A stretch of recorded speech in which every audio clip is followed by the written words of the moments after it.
Creo que Sí, no tengo doctor. mi libro. Ok.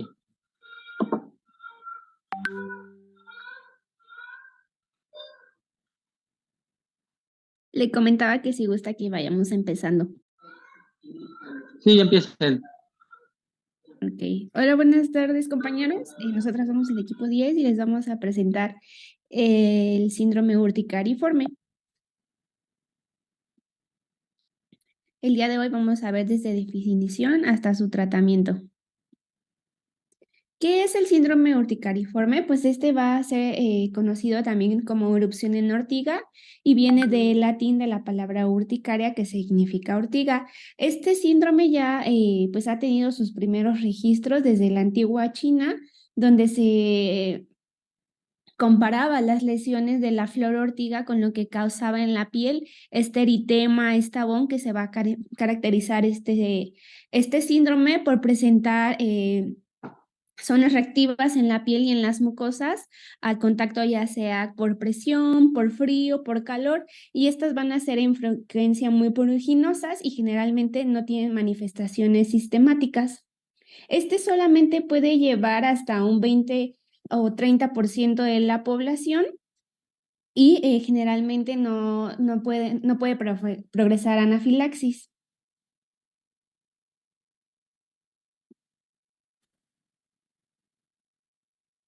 Espérenme, dejen, acepto a Ale a ver si ya llegó.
Bueno, aquí tenemos un cuadro donde nos van a presentar los tipos de hipersensibilidad a los que puede estar asociado un síndrome urticariforme, ya sea por agentes físicos que nos van a estimular a este síndrome urticariforme, uno de los ejemplos, y también de las clasificaciones es el dermografismo, que vamos a tener, que es la escritura sobre la piel, y dentro de los tipos de hipersensibilidad de tipo 1 podemos tener a los alimentos, sobre todo los bases de proteína de vaca, la leche de vaca, los quesos, etcétera.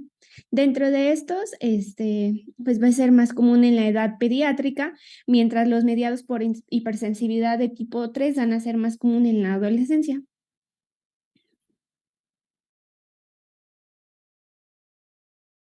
Listo, Ale. ¿Listo? Bueno, estos son los tipos de reacción de hipersensibilidad y es un breve recordatorio porque esto va a ser muy importante a la hora de explicar un poco de la fisiopatología, ¿vale? Siguiente, Sam.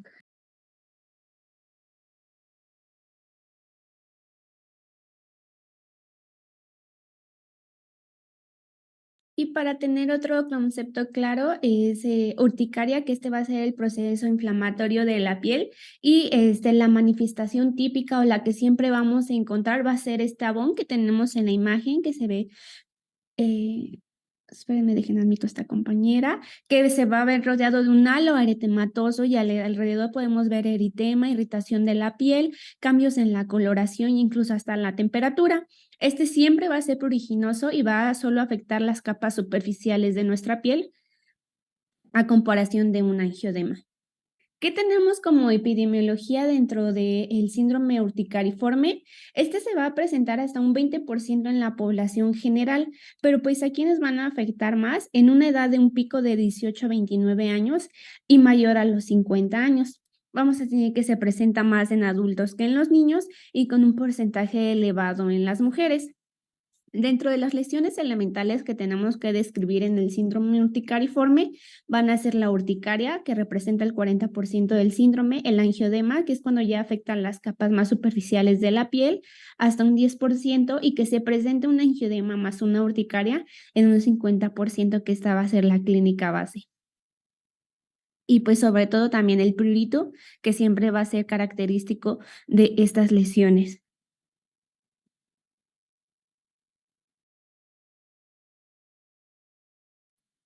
Ok, el resultado el síndrome urticariforme va a ser un resultado de toda la liberación de histamina, de bradicinas, de leucotrienos, prostaglandinas y sustancias vasoactivas que nos van a dar estos famosos sabones. ¿Ok? En la dermis van a haber ciertos receptores, los cuales van a conectarse con los macrófagos. Cámbiales a PIB, por fin. Aquí es donde lo ejemplifiqué como una manera más sencilla, donde estos mastocitos van a tener receptores de H1 y H2 y la histamina se va a adherir a estos. ¿Estos qué van a hacer? Se van a adherir por fibronectina, integrinas y fibronectina. Van a activar a una respuesta de péptidos vasoactivos y estos van a su vez a liberar leucotrienos, citocinas, quimiosinas. ¿Esto qué hace? Aumenta la permeabilidad vascular y da como resultado este abón, como la imagen. Esto va a estar relacionado con lo que es el reclutamiento de neutrófilos, eosinófilos, basófilos y linfocitos CD4. Por otro lado, este mastocito se va a degranular y va a hacer que los linfocitos de CD4 provoquen la expresión de interleucinas, como es la 4, la 1 y factor de necrosis tumoral alfa. ¿Esto qué hace? Bueno, genera una reacción alérgica en fase tardía.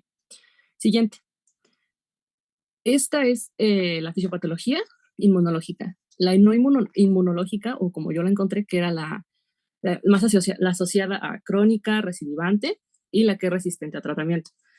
Es lo mismo, o sea, los mastocitos se degranulan y se libera histamina. Siguiente.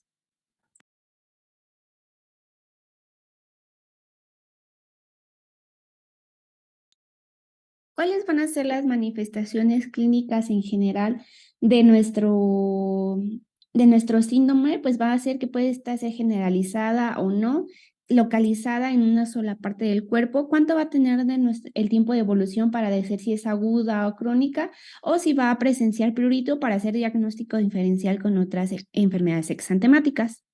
Vamos a iniciar con los sabones. ¿Cómo van a hacer esto? Estos van a ser superficiales y pueden ser de tamaño variable. No es posible cuantificar cuánto se tenga de diámetro. Va a ser de color rosado y en ocasiones pues, vamos a tener este eritema que se ve alrededor. Va a presentar prurito intenso desde el momento del inicio, y las horas en las que podemos examinarlo va a ser de una duración de menos de 24 horas en la misma localización, o sea, en la misma zona. Esta también se va a caracterizar porque no va a dejar una cicatriz, una lesión residual que se pueda ver más adelante. La siguiente es el angiodema, que este es cuando ya va a afectar las capas más profundas de la piel y suele afectar en cara, más que en otras zonas, hasta un 70%. Las zonas donde más se va a presentar pues pueden ser en boca, párpados y en la línea media de la cara. Esta tiene una duración de 72 horas. ¿Cómo las vamos a ver a la inspección? Pues esto los vamos a ver eritematosas, el paciente va a presentar mucho prurito, pueden ser pálidas a comparación del labón, que esta tiene una coloración rojiza, y estas van a ser dolorosas a la palpación. La siguiente es el demografismo sintomático. Esta va a ser la causa más frecuente y se va a producir por el roce o el rascado de la piel, y pues se puede escribir y dejar marcas. Esta va a representar del 2 al 5% de los individuos sanos, y también la podemos ver o asociada a problemas psiquiátricos o enfermedades mentales, este dermografismo, o también en la adolescencia en los niños. La urticaria por frío Esta va a ser de aparición rápida en zonas expuestas al frío, ya sea cara, nariz, brazos, debajo de hombro y en piernas. Estos se van a presentar con abones muy distendidos que van a poder ser simétricos, ya que en la zona donde se expuso, pues pueden ser en ambos brazos. Y estos pueden darse no adquiridos o congénitos que tengan un antecedente de algún familiar de urticaria porfiro. La articaria colinérgica, esta va a ser tras un aumento de la temperatura central y puede desencadenar por la exposición al sol o sobre todo un baño caliente, fiebre alta, diaforesis o estrés emocional o ejercicio físico intenso. ¿Cómo van a ser estos sabones a comparación de los demás? Estos sí los podemos delimitar más porque van a tener un diámetro entre 1 y 4 milímetros. Van a estar dentro de un áloe eritematoso grande y por lo general son muy pruriginosas. ¿Cuándo vamos a ver este brote a comparación del angiodema o las 72 horas? Que solo dura entre 30 a 2 horas y suele desaparecer, o sea, no continúa más de esas 2 horas. Por último, tenemos a la urticaria por presión. Esta puede ser desencadenada por un trabajo en donde se utilizan las zonas de presión como los codos, rodillas, espalda, y se desencadena este abón grande, a veces simétrico y muy doloroso también a la palpación. En algunas ocasiones va a estar descamado y se van a tener tumefacción en las articulaciones. Aquí como podemos ver en la imagen, este es por presión de que pues como que estuvo recargada como en una mesa o algo. También aquí es importante pues hacer la historia clínica de nuestros pacientes, a qué se dedican, cuánto tiempo pasan en la misma posición, porque por la general esta urticaria por presión se va a desencadenar de 30 a 6 horas después de la aplicación de la presión, dependiendo de la intensidad de la fuerza.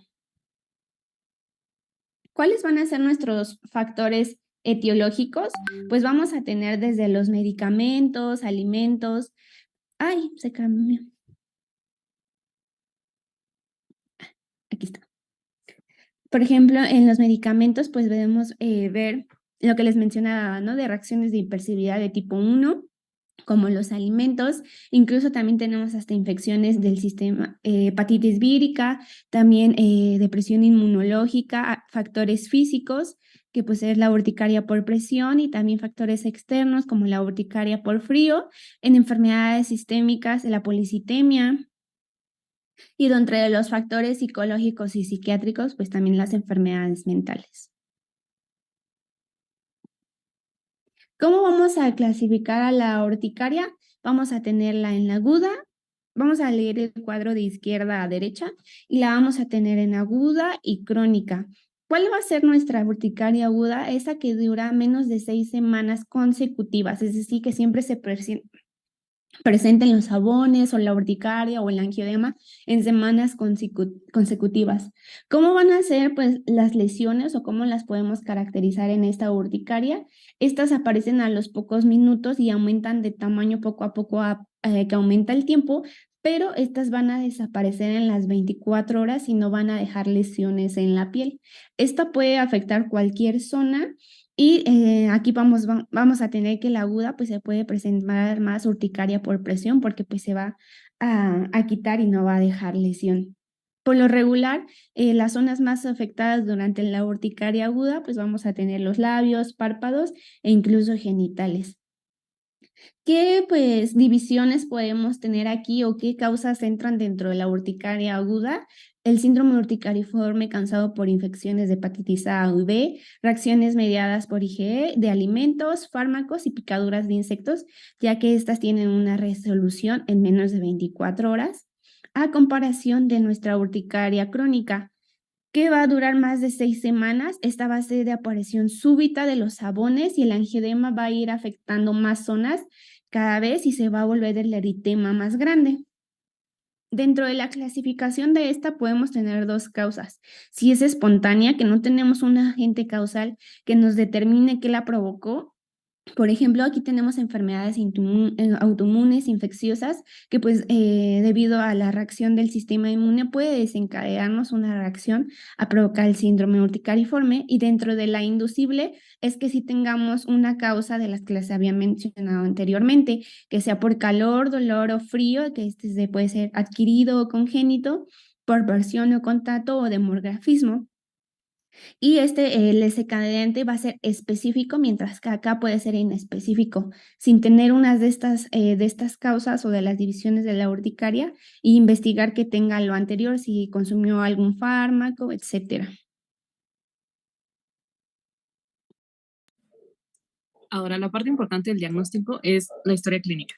El tomarnos el tiempo para que el paciente nos platique lo que hace habitualmente para que nosotros podamos llegar a lo que desencadena este tipo de urticaria y podamos determinar y clasificarla y poder, bueno, sí, hacer el examen físico que se recomienda pues descubrir completamente al paciente y más si es en pediátricos, y los exámenes complementarios, que a diferencia de los exámenes diagnósticos o exámenes generales, son los que pueden ayudarnos a relacionar qué es lo que causa esta reacción. Por ejemplo, la prueba de PRIC, que es específicamente para tratar de relacionar las alergias, y otras pruebas de laboratorio, como son un perfil de IgE, pruebas físicas de provocación y una biopsia cutánea, para pues hacer el diagnóstico diferencial entre lupus o vasculitis, entre otras. Por otro lado, hacemos un examen general donde podemos hacer una biometría hemática para ver si hay datos de infección o un perfil hormonal, entre otras. Siguiente. Hola chicos, hoy bueno, oye, necesitamos hacerle pruebas complementarias siempre que tengamos urticaria. No, doctor. Bueno, lo encontré como, primero es tratar de determinar qué es el causal, y las pruebas complementarias es que se sospecha de un tipo de alergia o es un proceso crónico. Exactamente, no hay que estarle haciendo pruebas a los pacientes cada vez que tengan urticaria, ¿no? Y hay que explicarles bien el tiempo de evolución, que eso es algo muy importante. Porque si se dan cuenta, bueno, van ustedes ir viendo ahorita el tratamiento y eso, y ya vieron pues el tiempo que puede durar, por ejemplo, en aguda, ¿no? Puede durar hasta 6 semanas. Entonces hay que explicar al paciente que va a estar, que puede haber rebrotes, porque si no, al ratito, pues van a decir los pacientes que son alérgicos a una, otra cosa, y van de médico en médico, y hasta todos estos laboratorios van a empezar a hacer. Y pues no es necesario, porque pues en realidad, a lo mejor, aunque lleve 2, 3 semanas, pues sigue siendo aguda. ¿Ya? No es necesario ya que lo espanten con que tiene lupus al paciente. ¿Ok? Sí, doctor.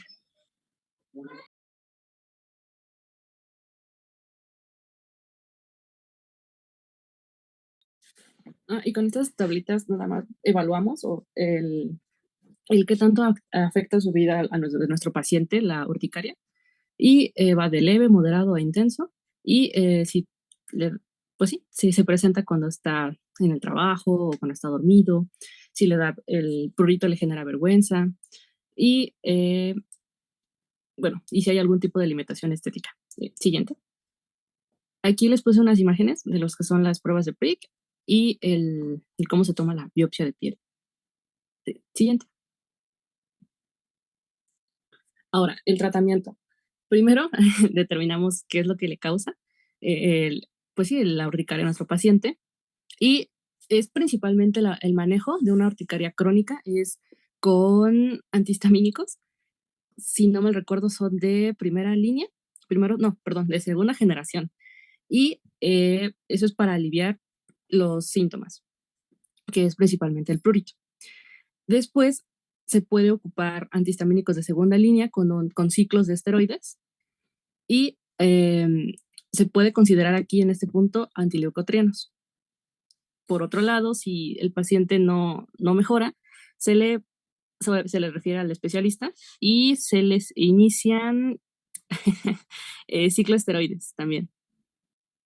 Y Aunque normalmente el que tú tengas urticaria crónica ya, o sea, con tener eso ya, pues no es necesario como estar escalando. La verdad es que Ya en cuanto tengas una que te dura más de 6 semanas, es necesario que lo mandes al alergólogo. Sí, doctor.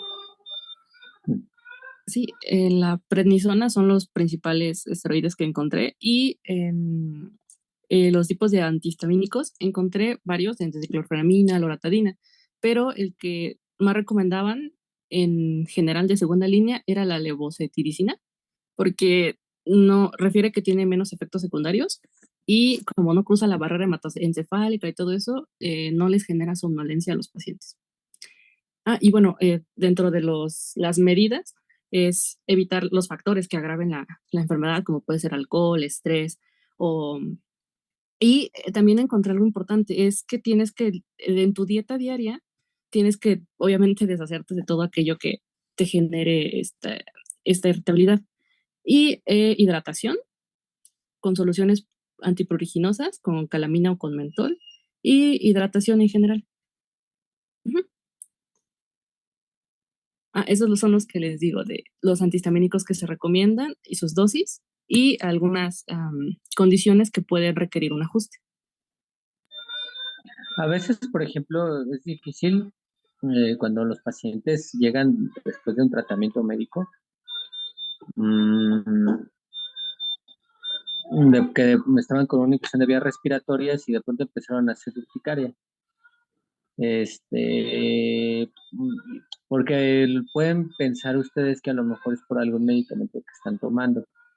Y pues en realidad también puede ser secundaria a virus como a bacterias como Mycoplasma o, eh, o, o Hepatitis. influenza, exactamente, o hepatitis. Más comunes pues siempre son las de vía respiratoria.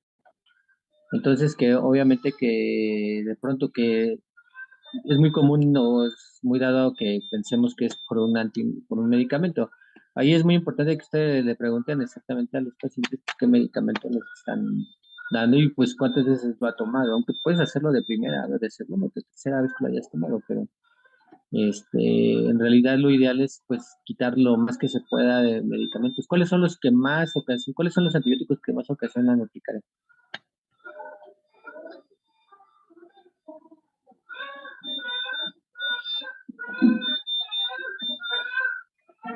¿Los AINES, doctor? Bueno, los antibióticos, así de antibióticos. Son las penicilinas, ¿no? Bueno, no estoy segura. Sí, son los beta-lactámicos, exactamente. Entonces, muchas veces, pues podemos suspender en realidad hay que hacer bien la historia y vemos si el paciente realmente tuvo una cuestión viral o nada más le dieron antibiótico, porque sí, porque pues es lo que pasa en muchas ocasiones, que te tienen todos y moco y les dan antibiótico, ¿sale? Aunque hayan tenido fiebre, la fiebre no es como específica de procesos bacterianos. Pero de todas maneras dejan antibióticos y pues tienen después sus reacciones. Entonces ustedes hacen una buena historia y todo y se dan cuenta que pues no tiene nada que ver ahí una cuestión bacteriana. Pues sin miedo suspenderle los antibióticos y también pues tengan en cuenta, hay que tomar en cuenta que también por los agentes virales puede haber tenido este tipo de situación, ¿vale? Pues de todas maneras el tratamiento pues va a ser el mismo, o sea, hay que darle antihistamínico. Ok, doctor. Gracias. Ujú.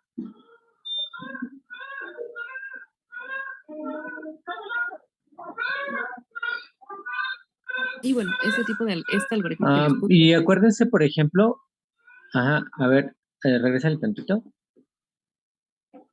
Acuérdense que los antihistamínicos de de segunda generación son los que normalmente damos más.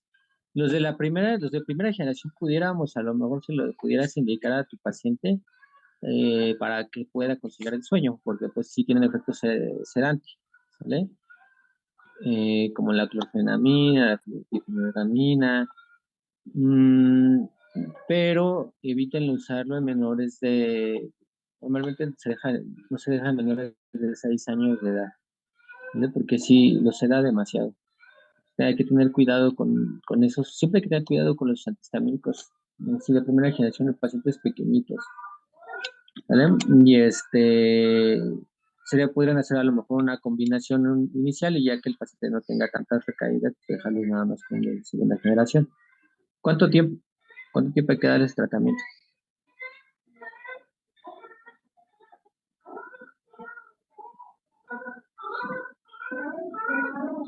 ¿Cuánto tiempo le indicarías tú, por ejemplo, al paciente que tenga, pues, que se esté tomando, no sé, la loratadina?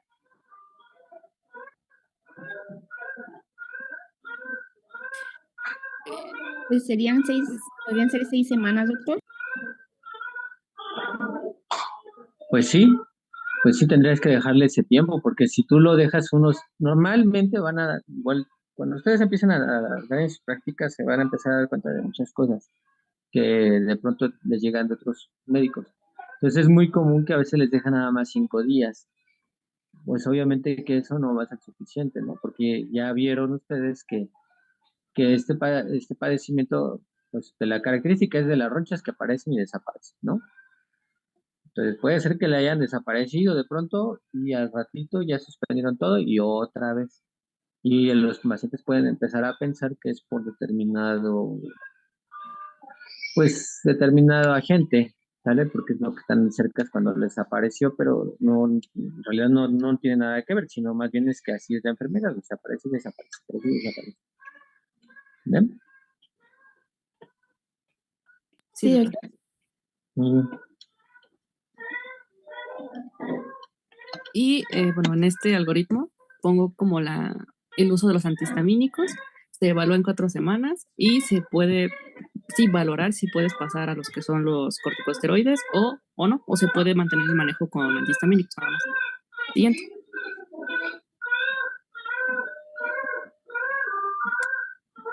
Y esta es una tablita que los antihistamínicos recomendados para embarazada, lactantes, niños y, bueno, por edades, ¿vale?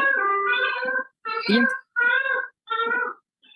Y ya sería todo, doctor.